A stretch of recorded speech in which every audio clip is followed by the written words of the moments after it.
यही सत्याहार का मतलब है कि जो रोज बैठता हो, एक घड़ी आदि में पुनियाद, तुलसी संगत साधु की हरे कोटि अपराध।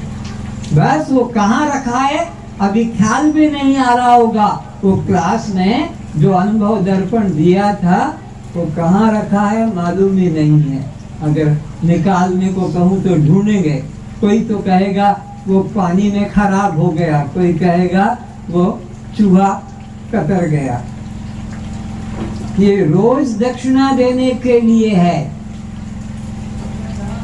आप किसी का मकान में किराए से रह रहे हैं, मकान 10 लाख का है और किराया तुमसे वो 2000 लेता है महीने के।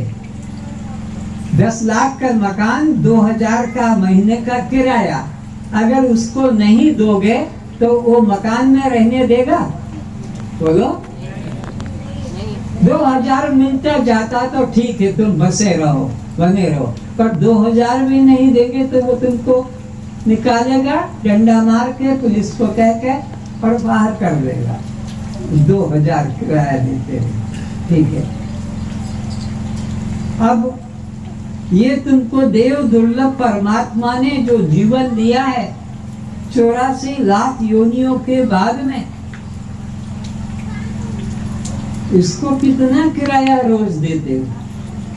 इसको कितना किराया रोज देते हो? 1 घंटा 2 घंटा 24 घंटे रोज तुमको देता है। वो तुम्हें 24 घंटे जीवन निर्वाह के लिए रोज देता है। तुम उसको किराए में कितनी देर चिंतन करते हो? इसने कहा कि एक घड़ी आदि में पुनियाद, तुलसी संगत साधु की हरे कोटि अपराध।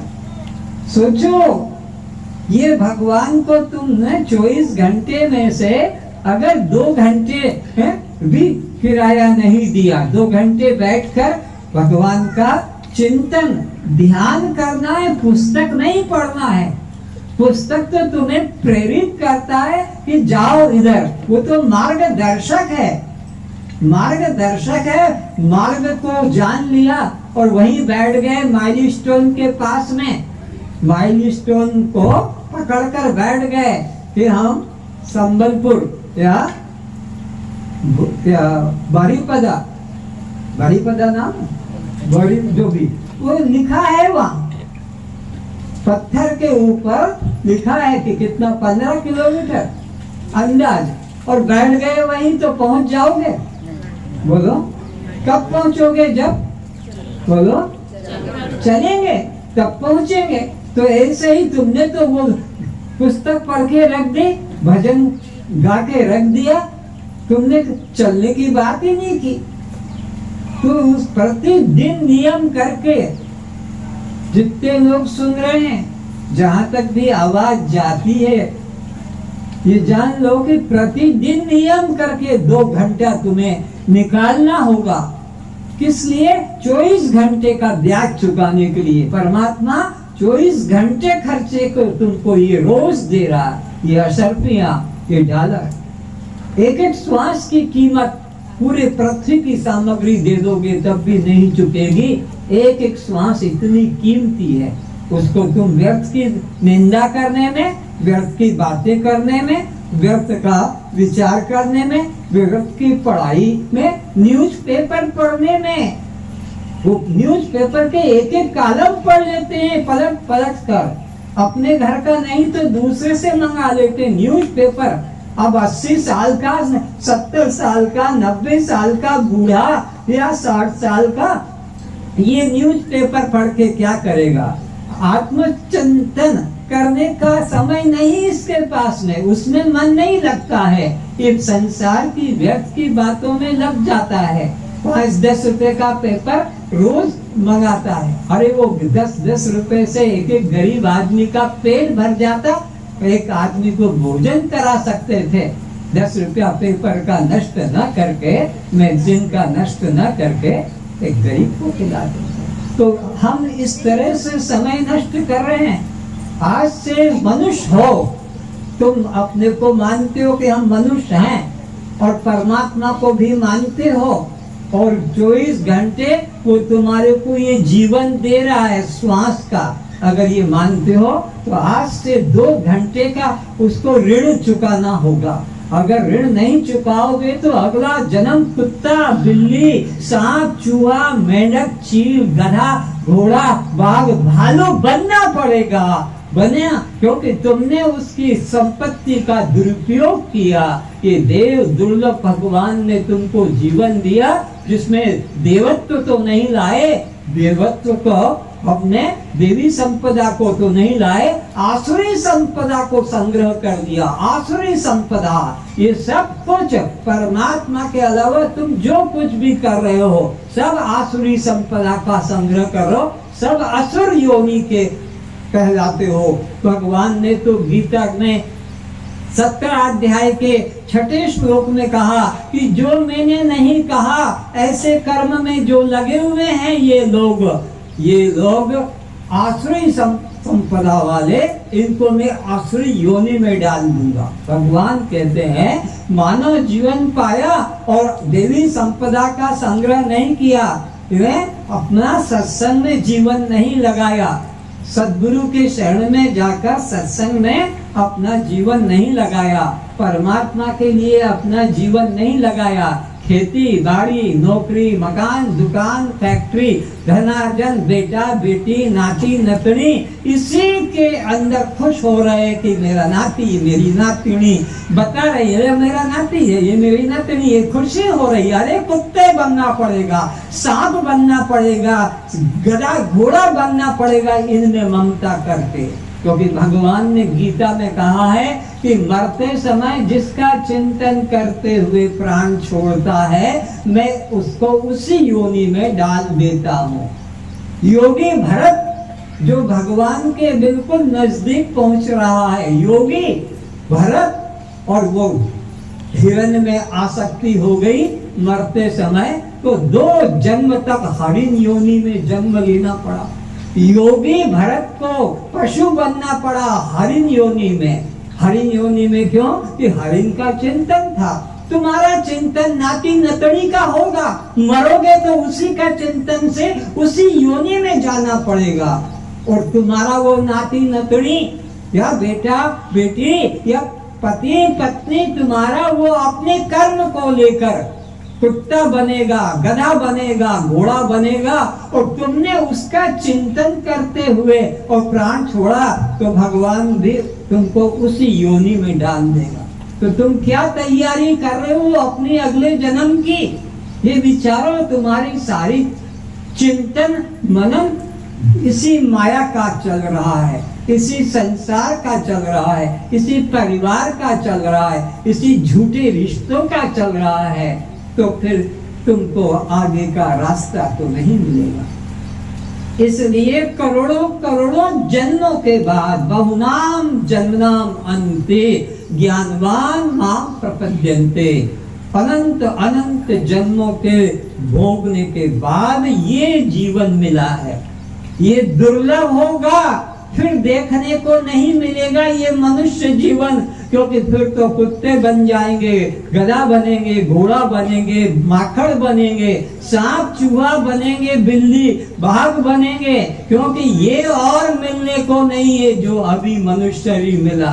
क्योंकि हमने तो आगे के लिए सब कुछ, तुमने चासी हो सबको पता, पूरा का पूरा तुमने चावल का धान खत्म कर दिया, पूरी मक्का खत्म कर दी, पूरी गेहूं खत्म कर दिया, पूरा खा खा के मूंग खत्म कर दिया, और खेत में डालने के लिए कुछ बचाया? कुछ बचाया नहीं। तो आगे क्या खाओगे? घास पत्ते ही तो खाना पड़ेगा, क्योंकि तो तुमने अन्न तो पूरा का पूरा नहीं खत्म कर दिया। तो ऐसे ही तुमने कि अपने 24 घंटे यही खत्म कर दिए, 2 घंटे भी नहीं निकाल के बचा के रखे, तो भगवान किस आधार से फिर ये मनुष्य तुमको हमको देगा? और आशा मत करना कि तुमको फिर मनुष्य शरीर मिलेगा। फिर तो तुम्हें अपने कर्म के अनुसार 9 लाख प्रकार के जल में रहने वाले जीवों में जाना पड़ेगा। 9 लाख प्रकार के जल में रहने वाले जीव हैं। उन योनियों में घूमकर आए हो, फिर घूमकर वहीं जाओगे। 10 लाख प्रकार के आकाश में उड़ने वाले जीव हैं, उन योनियों में तुम्हें भेजा जाएगा। पहले भी भोग कर आए हो। 11 लाख जमीन के अंदर रहने वाले जीव हैं, उन योनियों में भेजा जाएगा। जमीन के अंदर कौन रह रहा? सांप, चूहा, मेंढक, इसी तरह के अजगर, गिंडोला, उस योनि में भेजा जाएगा। उसके बाद फिर तुमको 20 लाख स्थावर योनियों में भेजा जाएगा। स्थावर ये वृक्ष जो खड़े हैं सर्दी, गर्मी, वर्षा में, कैसे काटा जाता है, जलाया जाता है, जिस तरह का ये जीवन प्राप्त करना पड़ेगा। चाहे वो तुम तुलसी का पौधा बनो, कि वट वृक्ष बनो, कि आंवले का बनो, कि पीपल का बनो। अच्छे कर्म होंगे, अच्छे कर्म होंगे तो तुम्हें पीपल का वृक्ष बना देंगे, आंवले का वृक्ष बना देंगे, तुलसी का पौधा बना देंगे, वट वृक्ष बना। अच्छे कर्म होंगे तो मनुष्य तो गया गया गया हाथ से। अब वो तो तुम्हारे को 84 लाख योनियों का चक्कर के बाद मिलता है। क्यों? अच्छे कर्म उसमें तुमने जो किए हैं, भगवान दया करके उस फल से ये देता है। और इसमें फल भोग लिया अच्छे कर्म का। अब आगे के लिए तो तुमने बीज तैयार ही नहीं किया, अब कहाँ जाओगे? इस प्रकार फिर 4 टांगों से चलने वाले 30 लाख प्राणी हैं, उसमें डाला जाएगा इस मनुष्य जीवन को जो यहाँ लेकर बैठा है।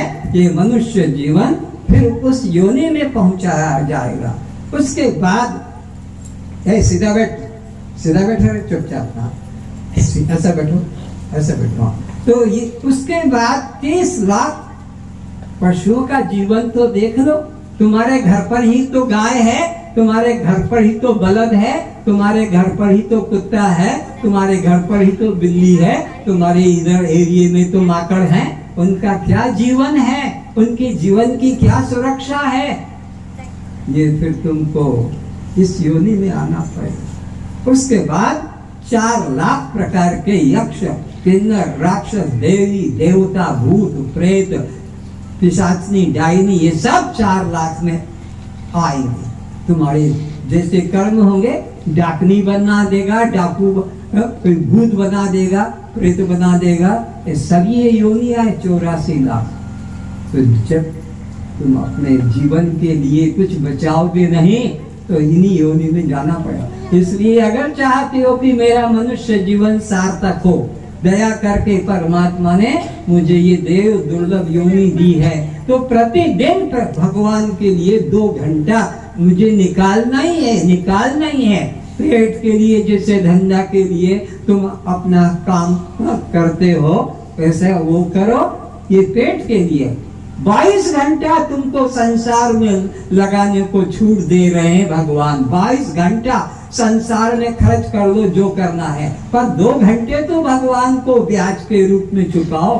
2 घंटे का भगवान को दे दो। उस 2 घंटे में उसमें से कटौती मत करो। प्रतिदिन आज से ये प्रतिज्ञा करके उठोगे, तब जाकर तुम्हारी गुरु पूजा की गुरु दक्षिणा सफल होगी। नहीं तो तुम्हारा जीवन तो कैसे जा रहा है, आज तक मैंने इतना साफ नहीं बोला है। इस आज के दिन इसी गांव में इतना सत्य खोल कर मैं बता रहा हूँ कि अगर ये 2 घंटे रोज तुम नहीं चुकाओगे तो तुम्हारा हाथ से ये जीवन गया गया गया और मनुष्य जीवन नहीं मिलेगा। तो अगर आपको मनुष्य जीवन अच्छा लगता है कि इसमें आकर हम अच्छे कर्म कर सकते हैं, देश के लिए, समाज के लिए, जाति के लिए, परिवार के लिए हम अच्छे उन्नति के काम कर सकते हैं, मनुष्य शरीर तो हमको मिलना चाहिए। तो फिर उसके लिए हमें अभी से ही उसकी फाउंडेशन तैयार करना है।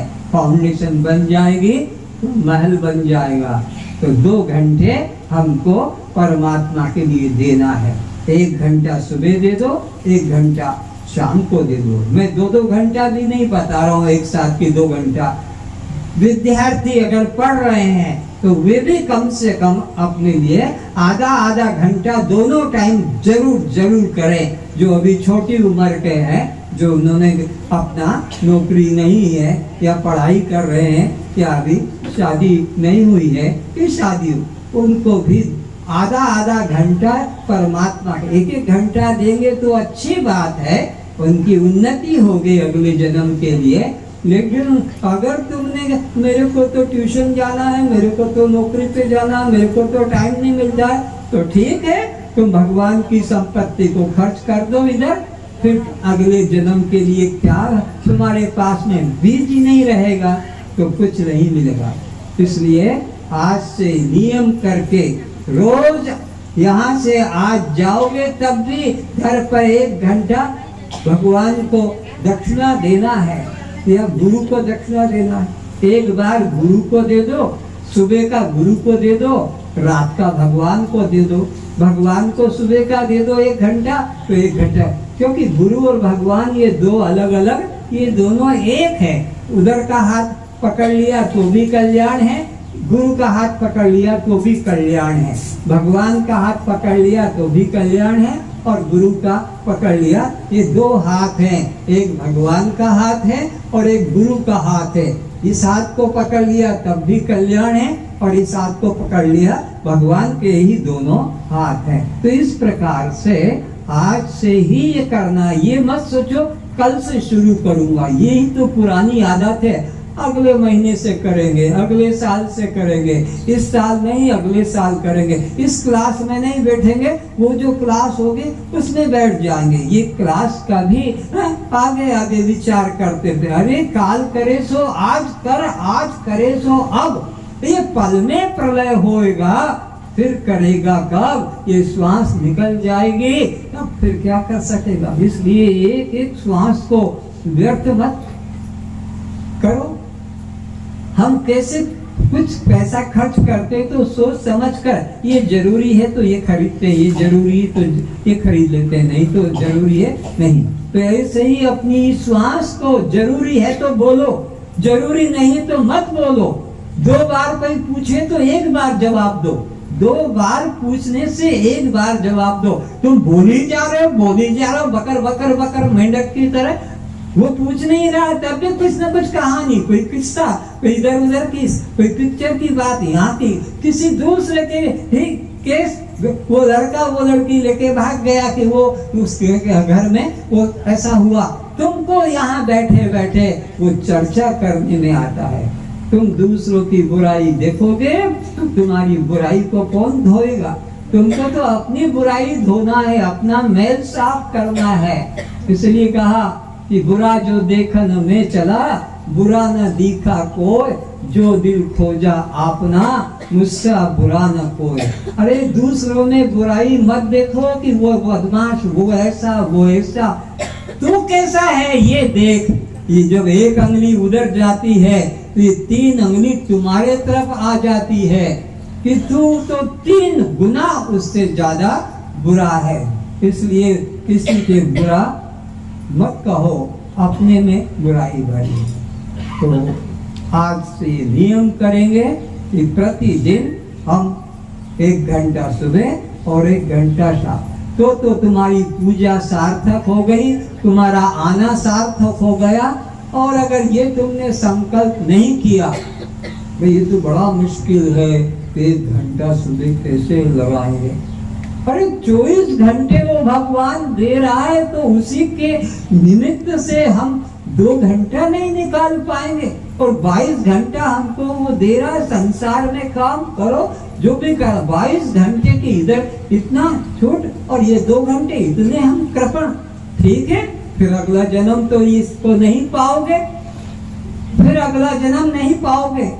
कोई दम्भी गुरु, कोई ढोंगी बाबा भले तुम्हें कह दे कि मैं अगला जन्म दिला दूंगा और मैं तुम्हें स्वर्ग पहुंचा दूंगा, कि मैं मुक्ति दिला दूंगा, वो दम्भी है, ढोंगी है, पाखंडी है, तुम्हें ठगने वाला है। सत्य बात कहने का उसका साहस नहीं। सत्य बात यही है कि हमको भगवान के प्रति ये समय देना है, तो भगवान हमारे लिए अगला ये मकान तैयार करेंगे। ये किराया ही जब नहीं दोगे तो फिर दूसरी बार इस मकान में आने देगा?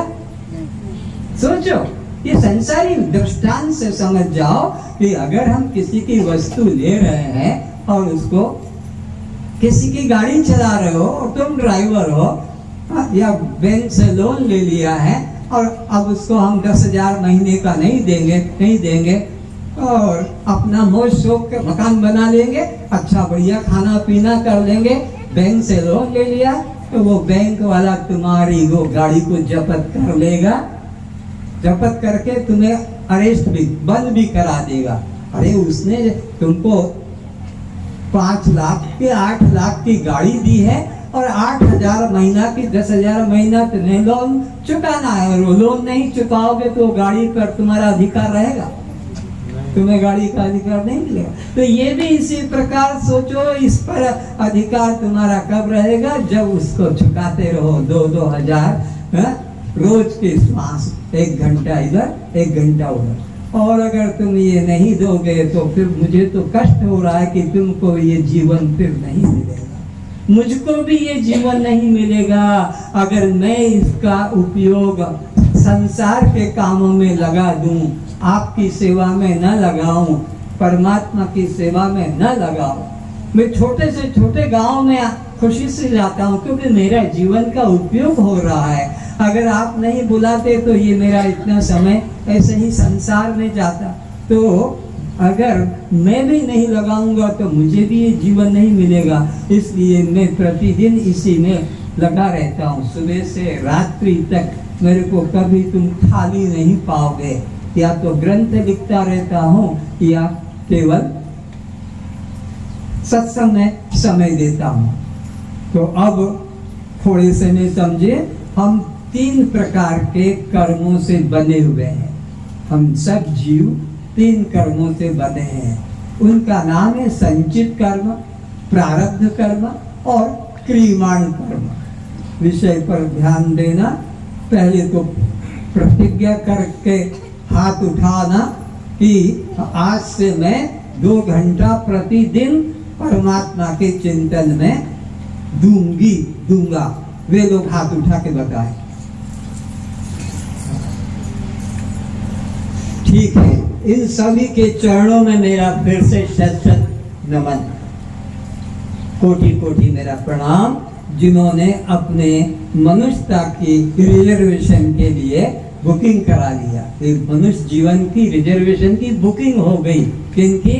जिन्होंने हाथ उठाया कि हम 2 घंटा देंगे, और बल्कि जो ज्ञान दिया है वो पकड़ लिया तो इसी जीवन में मुक्ति, और फिर जन्म लेने की जरूरत नहीं पड़ेगी, तुमको इसी जीवन में मुक्ति मिल जाएगी। लेकिन अगर तुमने इसमें बेईमानी की है तो मनुष्य जीवन भी हाथ से जाएगा, मुक्ति का द्वार भी तुम्हारे लिए नहीं खुलेगा। तो प्रत्येक जीव के साथ में 3 प्रकार के कर्म जुड़े हुए हैं, संचित, प्रारब्ध, क्रियमाण। तो वो संचित कर्म क्या है? जो कर्म हमने पहले जन्म में किए थे, जो भी पहले जन्म में कर्म किए थे, अभी वो पड़े हुए, अभी उसका फल हमको भोगने को नहीं मिला, कर्म करके और रख दिया है, उसको कहेंगे संचित कर्म।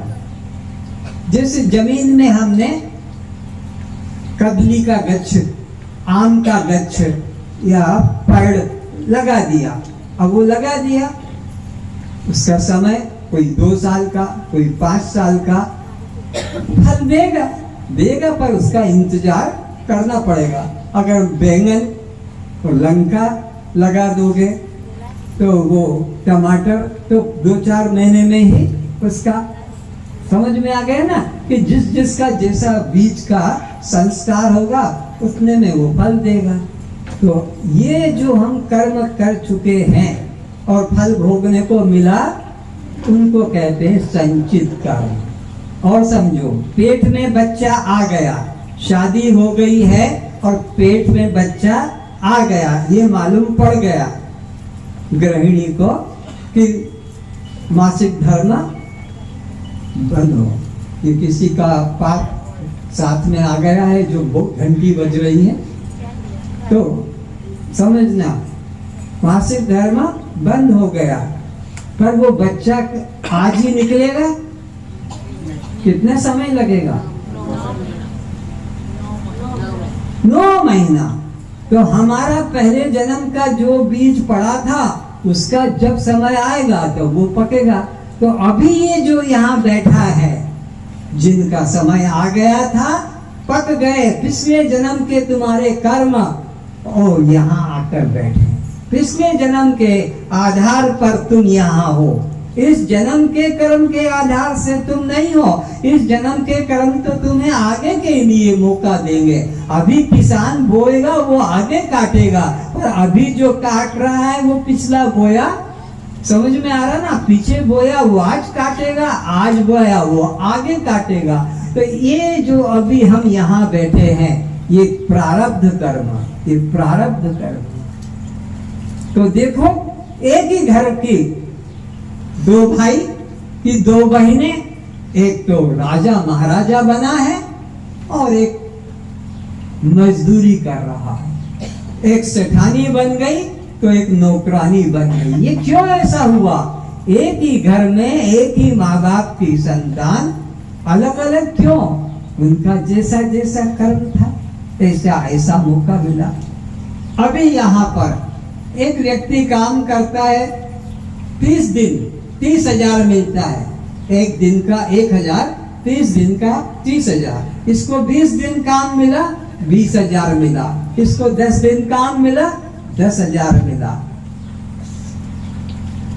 और मैंने 1 दिन काम किया तो मुझे, अब वो कहता है मेरे भाग्य में तो 30,000, और वो कहता है मेरे भाग्य में 20,000, ये कहता है मेरे भाग्य में 10,000, ये कहता है मेरे भाग्य में। ये भाग्य कोई देवी देवताओं ने नहीं बनाया, कोई संतोषी कि कोई दुर्गा कि कोई गणेश कि हनुमान, ये सब पागलपन छोड़ो। तुम्हारा कर्म 30 दिन का है, तुम्हें 30,000 मिला। इसका कर्म 1 दिन का है तो 1,000 मिला। तो जो जो तुम्हारे पूर्व जन्म के कर्म थे उसके हिसाब से आज का तुम्हारा जीवन है। सुख रूप में या दुख रूप में, मान रूप में या अपमान रूप में, निरोग रूप में कि रोग रूप में, ये सब तुम्हारे जो जस करई सो तस फल चाखा। रामायण में भगवान राम कहते जो जस करई, जिसने जैसा किया है। आपकी उड़िया भाषा में जे परी बुनी थी सही परी मो आजे वर्तमान काटू चंती काटूची। जैसा बोया है जे परी बुनिवे सही परी, सुना है कि नहीं? तो ये आज जो काट रहे हो ये कहाँ से? कोई देवी देवता भेज रहा कि तुम्हारा बोया हुआ, तुम्हारा किया हुआ ही तुम यहाँ पर भोग रहे हो। इसने ना माँ बाप को दोषी ठहराना, ना पति पत्नी को दोषी ठहराना, ना बेटा बेटी को दोषी ठहराना, या जाति बंधु को, आस पड़ोस, किसी को भी दोषी मत ठहराना कि उसने ऐसा करा दिया इसलिए मेरा ऐसा हो गया। ये मूर्ख लोग यहाँ हैं, वो क्या करेंगे? वो चौराहे पर जाकर एक माठिया रख देंगे, एक नड़ियल रख देंगे, एक कोई उल्टा सुल्टा काम करके और आ जाएंगे। कोई घर के बाहर वो सुपड़ा लटका देगा, कोई जूता लटका देगा झाड़ पे जाकर। ये पागल लोग ऐसे दुष्कर्म करते रहते हैं। तो तुमने जो पहले जन्म में किया है उसका फल आज भोग रहे हो। पर अभी तुम अगर ऐसा ही करोगे, किसी के घर जाकर और उसके आगे, घर के आगे कुछ ऐसी चीजें माठिया तोड़ के रखाओगे, तुमने अपने पाप को ऐसा किया तो नया तुम्हारा पाप बन जाएगा। इसलिए अच्छे कर्म आगे के लिए बोना है। चासी अपने खाने के लिए टूटा फूटा अन्न को पीस के पेट में भरेगा, पर खेत में डालने के लिए टूटा फूटा बीज डालेगा। चुन चुन कर अच्छा बीज लाएगा ताकि अच्छा। तो तुम भी अभी इस जीवन में चुन चुन कर अच्छे कर्म करो, मन वचन कर्म से, ताकि तुम्हारे को वो भविष्य सुंदर बनेगा। और तुम अगर किसी की निंदा करोगे, गाली दोगे, चोरी करोगे, मारपीट करोगे, नाना प्रकार के दुष्कर्म करोगे, जौतुक लोगे, और गर्भपात करोगे, और इसी प्रकार के किसी के धन को हरण करोगे, किसी की जमीन को हरण करोगे, कर रहे हो यही बैठकर। हाँ, किसी की जमीन ले ली, किसी का धन ले लिया, किसी का, और अपने को भगवान का भगत भी मानते हैं कि हम तो भगवान के भगत हैं। मंदिर जाते हैं या तीर्थ जाते हैं, सब निष्फल जाएगा। तो अब एक बात पक्का कर लो कि पहले जन्म में जो जो हमने कर्म किया था उसका ही भुगतान, पेमेंट परमात्मा इस जन्म में हमको दे रहा है। तो आज तुमको जो सुख मिल रहा है, ये कौन देवता भेज रहा है? बोलो, कौन देवी भेज रही है? कोई नहीं, मेरा अपना कर्म है जो सुख दे रहा है या दुख दे रहा है। तो आज से उधर अंगली मत उठाना, इधर अंगली करना। जो भी कष्ट आए, जो भी सुख आए, अपने ही को जिम्मेदार ठहराना, अपने को ही जिम्मेदार ठहराना। जीसस को जब हाथों में कीले डाले गए, टांगों में कीले ठोके, दीवार के ऊपर चिपका दिया, तो क्या कहता? भगवान, ये जो कीले ठोक रहे हैं मुझे, ये निर्दोष है, इनको सजा मत देना, सब मेरा कर्म है जिसको कि यह दे रहे। तो अपने जीवन में ही देखना, सुख का और दुख का कारण मैं हूं। अब यहाँ पर अच्छे कर्म करें आगे के लिए, ताकि फिर हमको अच्छा ही मिलेगा। तो ये जो तुमने मार्ग पकड़ा है, ज्ञान मार्ग, ये सबसे अच्छा मार्ग है। इससे और ऊंचा मार्ग पृथ्वी पर 3 मार्ग है: कर्म, उपासना, ज्ञान। तो इसके द्वारा तुमने यहाँ पर आ गए ज्ञान मार्ग में, और इसको पूरा सेवन कर लिया, तो इसी जीवन में तुम्हारी मुक्ति है। और अगर कुछ बाकी रह गया तो फिर तुम्हें ऐसा घर मिलेगा, राजा महाराजा का घर। इस जीवन में ज्ञान अधूरा रह गया तो आगे बढ़ने में रुकावट आ गई। पिछला तो भोग रहे हो, पिछला तो भोग रहे हो, और आगे बढ़ने में कुछ रुकावट आ गई और तुम्हारा जीवन समाप्त हो गया। सही मार्ग पर हो, सही मार्ग पर पैर रख दिया और तुम रुक गए, किसी कारण से आगे नहीं बढ़ पाए, लेकिन सही मार्ग पर पैर रखा और रुक गए। अगला तुम्हारे को उसी ज्ञान मार्ग पर परमात्मा खड़ा कर देगा। और इस जीवन में जितना तुमने क्लास पास कर ली है, जैसे 1 से 10 की क्लास है, तो हमने 3 क्लास यहाँ पास कर ली है, अभी आगे की क्लास नहीं कर पाए, तो भगवान तुम्हें अगले जन्म में 4थी क्लास में बिठा देगा। ये 3 भी वहां पर पहुंच जाएगा। तुम्हारा यहाँ का बैंक का अकाउंट है और तुम पंजाब में चले गए, तो यहाँ से वो रुपया तुम्हारे को पंजाब की बैंक में पहुंचा दिया जाएगा, और तुम अपना वो रुपया बेकार नहीं जाएगा कि अब गांव छोड़ गया तो बैंक छूट गया ना, आपका वो रुपया वहां जमा। तो इस जन्म का जो तुम्हारी साधना होगी वो तुमको अगले जन्म में मिल जाएगी और तुम जल्दी से फिर आगे बढ़ जाओगे। तो श्रीमंत घर राजघराने में पैदा होगे, और इस जीवन में तुम्हारे मन में वैराग्य है, संसार के भोग पदार्थों में आसक्ति नहीं है, तो फिर तुमको कोई ज्ञानी घर में जन्म मिलेगा। पिता भी ज्ञानी और माता भी ज्ञानी, उस ज्ञानी के घर में तुमको जन्म मिलेगा, तो तुम्हारी साधना और जल्दी जल्दी आगे बढ़ जाएगी। क्योंकि भोगों में तुम्हारी इच्छा, जिनकी भोगों में इच्छा है इस जीवन में, मेरा मकान रहे, मेरी कार रहे, मेरा कोठी रहे, और मेरा लड़का अमेरिका जाए कहीं और इतना रुपया कमाए, और खुद का भजन पूजन में ध्यान भी पूरा है, उसमें भी लगा है, और मन में कामना भी है, तो भगवान इसको श्रीमंत घर में, राजघराने में, धनाढ्य परिवार में जन्म दिलाएंगे। वहां जाकर इसकी सारी कामनाएं पूरी हो जाएगी और फिर उसी ज्ञान को आगे बढ़ जाएगा। 2 क्लास पास किया है इस जन्म में, तो अगले जन्म में तीसरी क्लास में बिठा दिया जाएगा।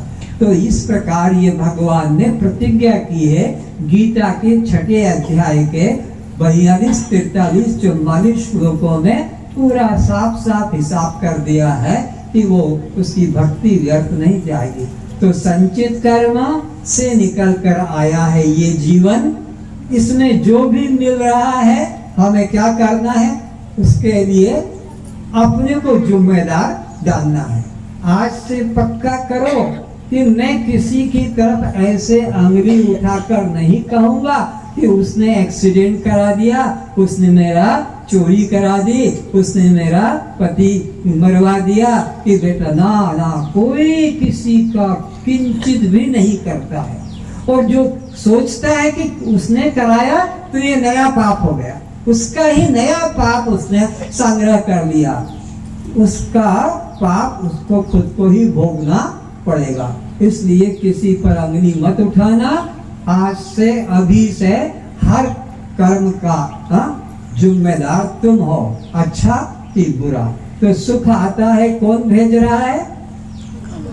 संतोषी, गणेश, हनुमान, मेरा पहले का शुभ कर्म। कौन दुख भेज रहा है?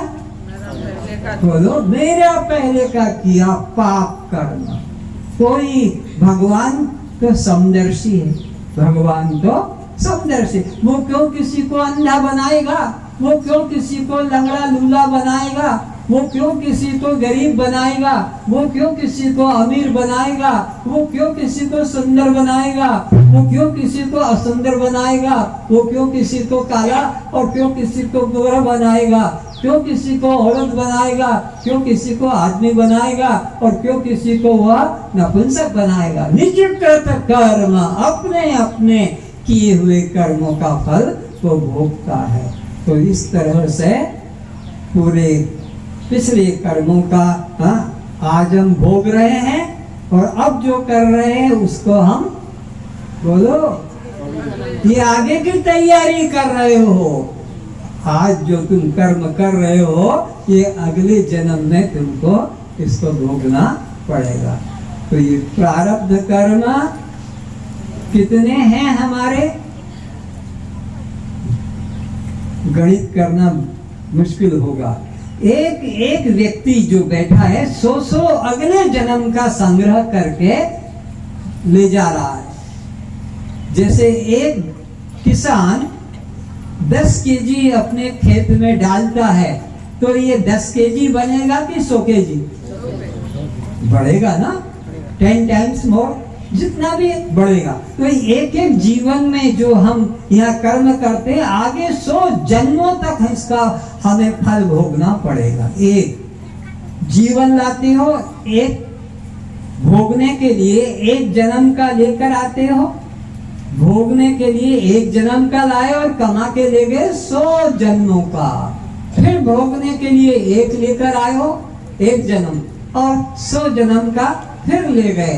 तो तुम्हारा संचित कर्म बढ़ता बढ़ता बढ़ता ही जाता है और प्रारब्ध एक एक जीवन का निकल कर आता है। भोगने के लिए, खर्च करने के लिए तुमने जैसे 10 रुपया निकाला बैंक से, 100 रुपया जमा किया, 10 रुपया निकाल लिया, फिर अगले महीने फिर 100 रुपया जमा किया, फिर 10, तो तुम्हारा निकलने वाला कम होगा और जमा होने वाला, बोलो, ज्यादा होगा। तो तुम्हारा संचित बढ़ता ही जा रहा है क्योंकि 100 जन्म का जमा करते हो और एक एक जन्म का निकालते हो।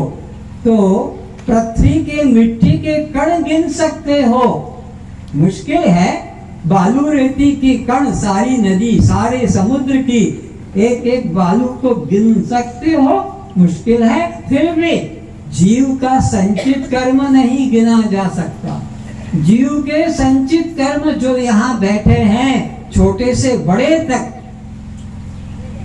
इनके संचित कर्म, ये बच्चे अभी दिख रहे हैं छोटे छोटे, पर इनके बैंक के अंदर जो अकाउंट है, सबका बैंक में, परमात्मा की बैंक में अकाउंट है, वो इतना इतना इतना जमा है कि उसको कभी खर्च कर ही नहीं सकते। तो खर्च तो एक ही करोगे, एक जीवन में कितना खाओगे? किसान चाषी एक पेट में कितना डालेगा? 1 केजी, 1 केजी भी मुश्किल होगा, मुश्किल से आधा केजी। और खेत से कमाया है उसने 20 कुंटल, 20 कुंटल पैदा किया है और पेट में कितना डालेगा? 1 केजी। तो कौन सा बढ़ेगा? वो जमा जो है वो बढ़ता जाएगा। तो तुम्हारे इतने जन्म है कि भोग भोग कर पूरा नहीं कर सकते हो। और जब तक ये संचित पूरा नहीं होगा तब तक बार बार पुनरपि जननम पुनरपि मरणम पुनरपि जननी जठरे शयनम, बार बार जन्म लेना पड़ेगा। जन्म लेते आ रहे हो और लेता ही रहना पड़ेगा। संचित इतने पड़े हुए हैं, इनको भोग कर खत्म बोलो क्यों? 100 कमाए और 1 खर्च किया तो फिर खर्च तो पूरा होगा ही नहीं। और जब तक खर्च नहीं होगा तब तक उसके लिए संभाल कर रखने के लिए तुम्हें चिंता रहेगी कि मेरा इतना है, मेरा इतना है, मेरा इतना है। तो तुम्हारे कर्म तुम्हारे साथ जुड़े हुए हैं। तो संचित कर्म से ही ये निकल कर आता है। अब ये जमा बढ़ते रहे हैं, ये घटेंगे नहीं, हर जन्म में बढ़ रहे हैं सबके, ज्ञानी अज्ञानी कोई भी क्यों ना हो। मनुष्य जीवन के अंदर कर्म करने का अधिकार दिया है। और योनियां तो भोग योनियां हैं। देव योनि में भी कर्म नहीं कर सकते हो कल्याण का। जितने बैठे हो याद रखना, स्वर्ग भी जाओगे जितने बैठे हो, वैकुंठ में जाओगे जितने बैठे हो, लेकिन कल्याण नहीं होगा। कल्याण तो मनुष्य शरीर में ही आकर होगा। यहाँ पर आप अपना कल्याण का साधन कर सकते हो, देव योनि में नहीं, वहां आपको आना पड़ेगा। तो अब इस जीवन में हम लोगों ने कर्म तो संग्रह कर लिया, खत्म नहीं हो रहा है। और जब तक खत्म नहीं होगा तुम्हें समझ लो कि तुम्हें 10 साल की सजा मिली है। तो 10 साल की सजा मिली है, बीच में तुमको बीच छुटकारा मिलने वाला 10 साल भोग कर ही तो जेल से छुटकारा मिलेगा। तो तुम्हारे संचित कर्म जो तुमने पाप पुण्य करे हैं, जब तक उनको भोगोगे नहीं, तुमने जिसके लिए मेहनत की है, रात दिन खेती की है कि रात दिन मेहनत करके अपना शादी करके बच्चा बनाया, मकान बनाया, पर भोगा नहीं, तो अब अगला जन्म आएगा ये भोगने के लिए। जब तक तुम्हारा भोग पूरा नहीं होगा तुम्हें पुनरपि जननम पुनरपि मरणम, बार बार जन्म मरण लेना पड़ेगा। तो अब एक मोटा हिसाब कर लो कि जीव, प्रत्येक जीव जो बैठे हैं स्त्री या पुरुष रूप में, अपने संचित कर्मों को जब तक भोग समाप्त नहीं करेगा तब तक जन्म मरण से छुटकारा नहीं मिलेगा। अच्छा, फिर हमको तो छूटना है संसार बंधन से, जन्म मरण से, तो कैसे छूटेंगे? एक तरीका है, उधर से संचित में से आते जाएं एक एक शरीर और हम भोग कर खत्म करते रहें। तो जानते हो अनंत अनंत जन्मों से हमारे संचित पड़े हैं, तो भोगते भोगते भी अनंत अनंत जन्म लग जाएंगे।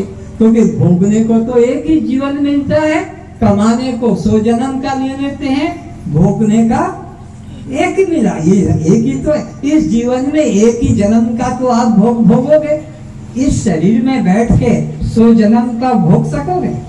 अरे 2 दिन का भी, 2 जन्म का भी नहीं। तो फिर उसका रास्ता क्या है? कोई आग लगा दे, हमारे खेत में आग लगा दे, तो सारा का सारा नगर कहो, देश कहो, सब खत्म हो जाए। कोई आग लगा दे, तो कौन है आग लगाने वाला? केवल भगवान, केवल गुरु। ज्ञान अग्नि सर्व कर्माणि भस्मसात् कुरुते तथा। ज्ञान अग्नि वो जब जाएगी तुम्हारे अंतःकरण में तो जन्म जन्म के तुम्हारे अनंत अनंत पाप ज्ञानाग्नि सर्व कर्माणी भस्मसात कुरुते तथा।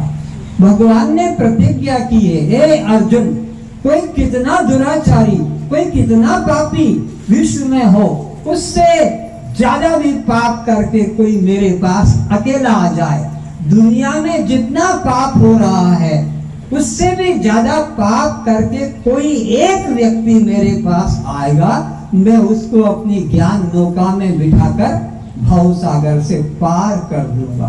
भगवान हिम्मत दिला रहे हैं, ज्ञान में अगर आ गए तो तुम्हारे जन्म जन्म के सब जल जाएंगे। बहुनाम जन्नाम अन्ते ज्ञानवान माम प्रपद्यन्ते। भगवान को कौन प्रिय है? ज्ञानी प्रभु ही विशेष प्यारा।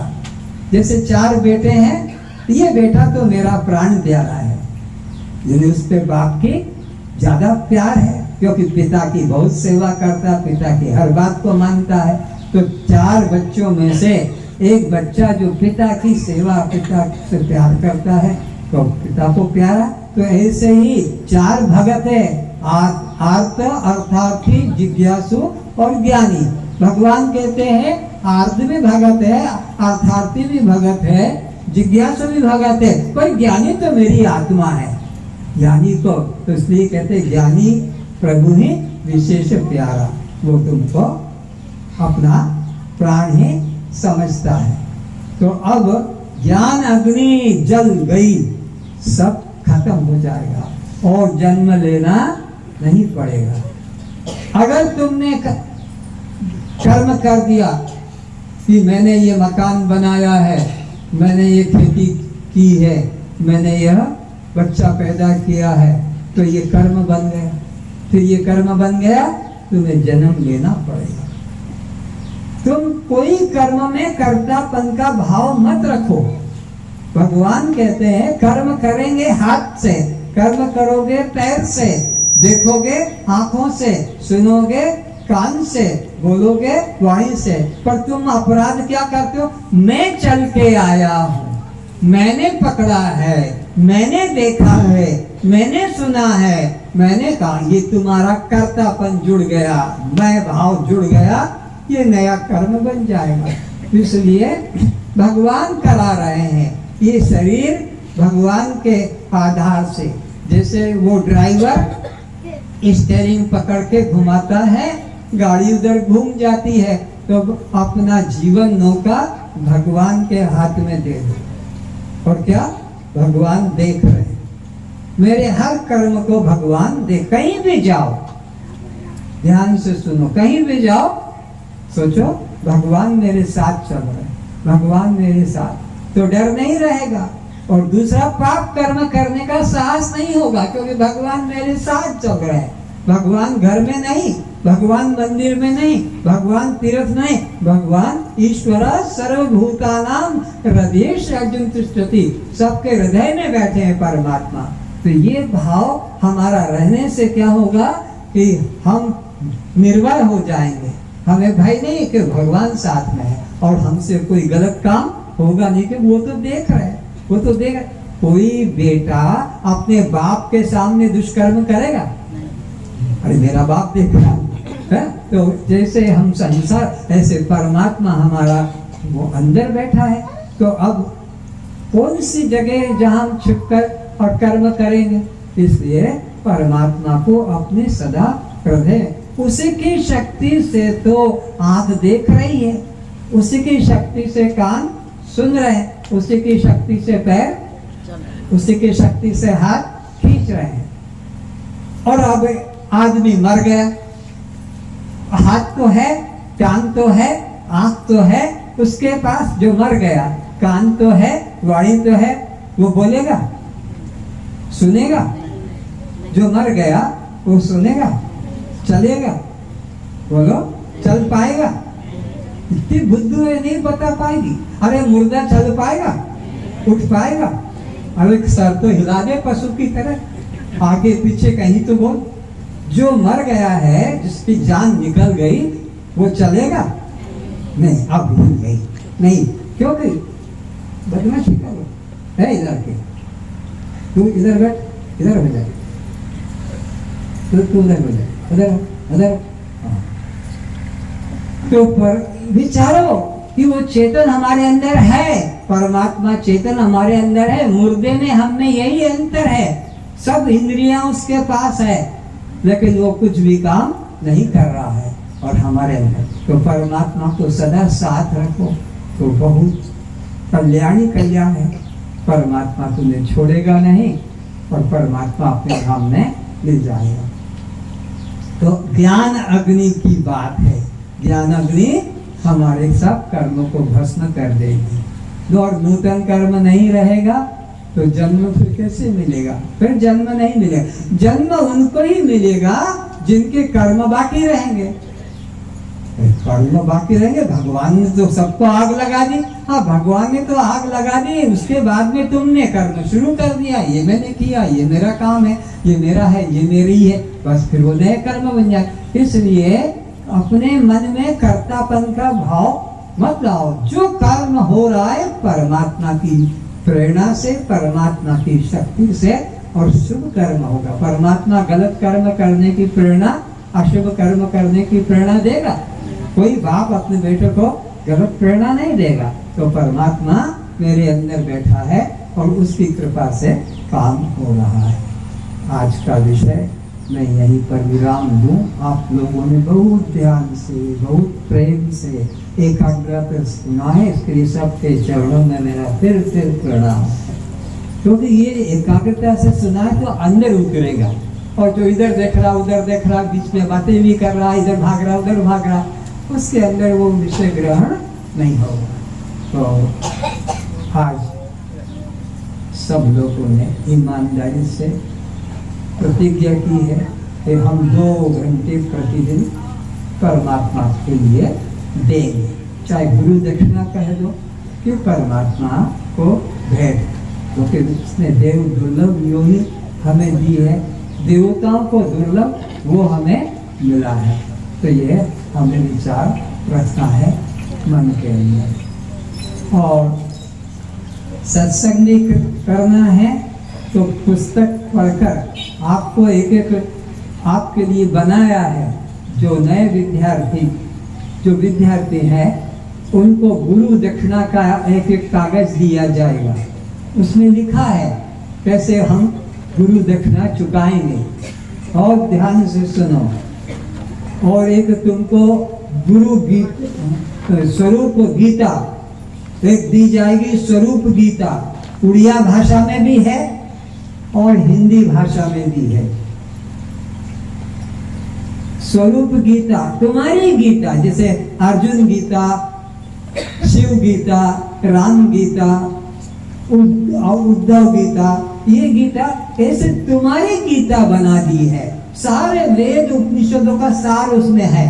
तुमने उसको पढ़ लिया, सारे चारों वेद, 18 पुराण, और आपके 1008 उपनिषद, 15 गीता, 5 रामायण, सब उसी में भर दिया। छोटा सा है, वो आपको दिया जाएगा। आप जाते समय लेकर जाएंगे। अभी हाथ में पकड़ लेंगे तो तोड़ मोड़ देंगे, गंदा कर देंगे, लेकिन जब आप जाने लगेंगे इस सिगड़ा से, तब फिर आपको वो दिया जाएगा। बच्चों वाला भी दिया जाएगा जो सिंगल पेज वाला है, और बड़ा भी दिया जाएगा। जिनके पास समय है वो बड़ा वाला भी, सबको दोनों मिलेंगे। छोटा भी मिलेगा और बड़ा भी मिलेगा। एकदम छोटे बच्चों को बड़ा वाला नहीं देंगे, जो पढ़ना नहीं जानते हैं उनको नहीं देंगे। तो उसको पढ़कर रख देंगे और फिर अपना आंखें बंद करके ध्यान करेंगे। शरीर ऐसे बैठ गए, आंखें बंद कर ली। अब वो जो मन हमारा बाहर भटक रहा था, तरीका बता रहा हूं, अब उसको अंतर्मुखी करना है। आंखें बंद कर ली। ये जो दरवाजा है आंख वाला, ये बड़ा प्रबल दरवाजा है। जल्दी से मन निकलकर संसार में भटकता है। शब्द, स्पर्श, रूप, रस, गंध, ये 5 रास्ते हैं मन को भागने का। मन इनमें से कभी शब्द के द्वार से, कभी स्पर्श के द्वार से, कभी रूप के द्वार से, कभी रस के, और कभी, तो दिन भर ये भागता ही रहता है। तो अब हमें क्या करना है? कोरोना, लॉकडाउन, पांचों दरवाजे बंद, पांचों दरवाजे। अब कैसे? आंखें बंद हो गई। अब क्या होगा? मन बाहर नहीं जाएगा, पांचों दरवाजे बंद कर दिए। ये तो सरकार का नियम लग गया, भगवान का, कि इंद्रियों को अपने वश में करो और मन को परमात्मा में लगाओ। अभ्यास से मन वश में हो जाएगा। तो इस प्रकार से, और अब श्वास अंदर गया तो देखो, आंखें, अभी तो आंखें खुली रखो, पर घर में बैठोगे तो आंखें बंद करके और श्वास को देखो वो किधर है। श्वास को ढूंढो, वो किधर है? अंदर की तरफ जा रहा है कि बाहर की तरफ आ रहा है? तो पता लग जाएगा। अंदर गया तो थोड़ा पेट उठेगा, बाहर गया श्वास तो पेट थोड़ा ढीला होगा। बस इस काम में उसको लगाओ। हर श्वास को देखो, हर श्वास को देखो। जैसे नोट गिनते हैं ना, पानी लगा के, फूंक लगा लगा के नोटों को गिनते हैं, चाहे वो 10 का हो कि 20 का हो कि 100 का। क्यों? कहीं एक के साथ दूसरा चिपक के ना चला जाए, तो हमारा कोई भी श्वास खाली ना जाए। हर श्वास पे हमारी दृष्टि रहे कि ये अंदर जा रहा है या अब ये बाहर आ रहा है, अंदर जा रहा है बाहर, बस ये देखना है। और कोई आपको वहां जप माला नहीं करना है। और अब इस मन को प्राण के साथ जोड़ दिया और प्राण खाली चल रहा है, तो उसमें एक भगवान का नाम जोड़ दो, दोनों हाथ में लड्डू हो जाएंगे।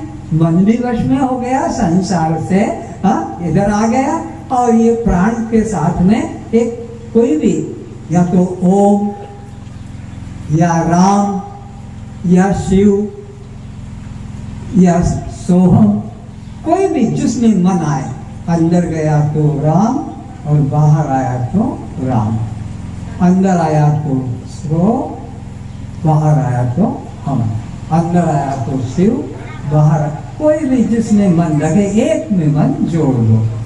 फिर काम करते भी रहो, श्वास तो चलती रहेगी, रसोई घर में, किचन में, बाथरूम में, ऑफिस में, दुकान में, और श्वास तो रुकेगा नहीं, वो तो चल रहा, उसमें ये नाम जोड़ दो, दोनों काम होंगे, लोक भी बनेगा, परलोक भी बनेगा। तो श्वास अंदर जाए तो भी देखो, बाहर आए तो देखो, बस देखने का काम है। और मन क्या करेगा? प्राण के साथ जाएगा अंदर और प्राण के साथ बाहर। मन अंदर, प्राण अंदर गया तो मन अंदर, प्राण बाहर तो मन बाहर। अंदर बाहर कौन हो रहा है? परमात्मा की तरफ से प्राण, अपने आप, हमें करना नहीं पड़ रहा है। हमें क्या करना है? उस अपने चंचल मन को प्राण के साथ जोड़ देना। प्राण जिधर जाए उसके साथ, वो भी गाय के संग बाछड़ी जैसे चलती है ना, ऐसे हमारे प्राण के साथ मन को जोड़ दो, कस के बांध दो। तो वो अंदर गया प्राण, मन भी गया, अब वो बाहर आया तो वो भी बाहर आया। और जान लो, ये 1.5 सेकंड में अंदर जाता है, 1.5 सेकंड लगता है अंदर जाने में, आधे सेकंड रुकता है, फिर वो दिशा बदलकर फिर 1.5 सेकंड में बाहर आता है, फिर आधे सेकंड रुकता है, फिर अंदर के, तो 4 सेकंड में एक श्वास प्रश्वास सब में हो रहा है। 4 सेकंड में एक मिनट में 15 बार ये अपने आप सब में हो रहा है। 1 घंटे में 900 बार ये सब में चल रहा है, और 24 घंटे में 21,600 बार सब में चल रहा है। घड़ी लगाकर गिन भी सकते हो, कोई अंधविश्वास नहीं, हिंदू मुसलमान सिख ईसाई कोई भी, तो श्वासों को इस प्रकार देख रहे हो। तो कोई श्वास खाली ना जाए, हर श्वास पर हमारी दृष्टि जाए। जैसे कोई नोट बिना गिने ना निकल जाए, 2000 का नोट हो, 500 का नोट हो, कि 100 का, तो हम उसको फूंक लगा के, पानी लगा के, ऐसे करके रगड़ के देखते हैं तब एक ही जाए। तो ऐसे हर श्वास पर तुम्हारा ध्यान रहे और उस वक्त पर संसार का, बाहर का चिंतन न करो। जब तुम्हारा समय हो जाए अपना उठ कर किचन में जाओ, बाथरूम में जाओ, लेटरिन में जाओ, लेटरिन में बैठ के भी, मासिक धर्म चलते हुए लेटरिन में बैठे हुए भी नीचे से तुम्हारा काम हो रहा है, लेकिन श्वास तो रुकेगा कि नहीं चलेगा? श्वास तो चलेगा। तो वो जब चलेगा तो राम भी चलेगा, वो नाम भी चलेगा। ये नहीं सोचो कि पाप लग जाएगा लेटरिन में। अगर लेटरिन में परमात्मा भी निकल कर बाहर बैठ जाए कि तू लेटरिन जा, मैं बाहर बैठा हूँ, फिर बाहर आना, मैं पेड़ में घुस जाऊंगा, तो तुम्हारी लेटरिन बाहर निकलेगी? जब तुम्हारी चेतना अगर नहीं रहेगी तो तुम अपना कोई काम नहीं कर पाओगे। तो कहीं पाप मत समझना, मासिक धर्म हो कि लेटरिन में बैठे हो कि आप सो रहे हो कि पति पत्नी साथ में हो, किंचित भी इसमें पाप को मत बीच में फंसाना, क्योंकि परमात्मा जहाँ है वहाँ पाप नहीं है। सूरज जहाँ है वहाँ अंधेरा, सूरज के राज्य में अंधेरा मिलेगा। तो परमात्मा का राज्य सोहम वृत्ति, आत्मवृत्ति, यहाँ कोई पाप नहीं। इसलिए इसमें चिंतन लगाएंगे। बात समझ में आ गई होगी। आज से इसी तरह से रात्रि को सोते समय 1 घंटा ड्यूटी देके, सेवा देके, भेंट देके, दक्षिणा देकर फिर अपना सो जाओ। श्वास को देखते रहो, सोते सोते भी। जब नींद आएगी आ जाएगी। चिंता मत करो कि नींद नहीं आ रही, नहीं है तो कोई बात नहीं, हम तो देख रहे हैं, अपने आप आ जाएगी। अब सभी लोग प्रार्थना करें। सब सुखी रहें, सब निरोग रहें, सभी रूपों में हम एक परमात्मा को देखें, सभी रूपों में हम अपने को देखें। इसलिए हमारे द्वारा मन वचन कर्म से किसी भी जीव को, किसी भी प्राणी को कष्ट न पहुँचाएं, निंदा गाली न करें, छल कपट न करें, झूठी चुगली न करें,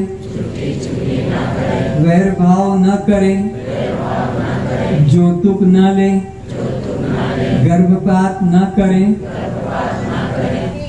किसी की हत्या न करें, छाड़खाई कभी न बनावें, मांस मछली कभी न खावें, मांस मछली कभी न खिलावें, किसी को भी नहीं खिलाना है। कोई रिश्तेदार आ जाए, चाहे जो, हमारा घर मंदिर है, हमारे घर में बस भगवान का भोग बनता है। मांस मछली तुमको खाना है, होटल में खाओ, बाजार में खाओ, इस घर में मांस मछली नहीं आएगा, नहीं पकेगा। ऐसा भाव रखो, परमात्मा को अपने अंदर सब समय देखो। सबका कल्याण हो, सबका कल्याण हो। ओम शांति शांति शांति।